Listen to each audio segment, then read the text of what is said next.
Friend எல்லாரும் காலை வணக்கம். இன்னைக்கு தாங்க தளிர் பாப்பாவுக்கு வந்து ரெஸ்ட் கிடச்சிருக்குது, அதனால அத்தையை பார்த்துட்டு போகலான்ட்டு வந்திருக்கா. ஏன் தளிரா ஏன் வர்றதே இல்லடி மயிலு? மழை பெஞ்சிட்டு இருக்கு. தீபாவளி மழை பெஞ்சிட்டு இருக்குதா?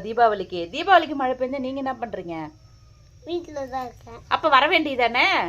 சளி பிடிச்சிடும். சளி பிடிச்சிருமா? ஏற்கனவே சளி பிடிச்சி கிடக்குது. ஏற்கனவே சளி பிடிச்சி கிடக்குதுங்களாங்க எங்க தங்க பிள்ளைக்கு.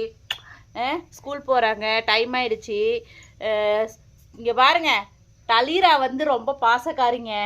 நிஜமாலுமே தான், யார் இருந்தாலும் இல்லாட்டினாலும் அவள் உண்மையிலுமே பாசமாக இருப்பா. ஏன் தளிரா அவ்வளோ பாசம் மற்ற மேலே? நிஜமா நிஜமா எனக்கு ரொம்ப பிடிக்கும் தங்க பிள்ளை. பாய் சொல்லுங்க எல்லாருக்கும். எல்லாரும் டீ காஃபி குடிச்சிட்டிங்களான்னு கேளுங்க. நாங்கள் வந்து பொங்கலுக்கெல்லாம் ஒரே மாதிரி ட்ரெஸ் எடுக்கலான்ட்டு இருக்கோம். ஏன் தங்கம்? எனக்கு சேலை பிங்க் கலர் பிடிக்கும், அம்மா எடுத்து கொடுப்பேன். சரிங்களா, நாங்களும் சேலையில் வந்து பிங்க் கலர் எடுக்க போகிறோங்க ஃப்ரெண்ட்ஸ். Okay bye. எனக்கு பிடிக்கும். எனக்கும் பிங்க் கலர் தான் பிடிக்கும். ஏன் மயில?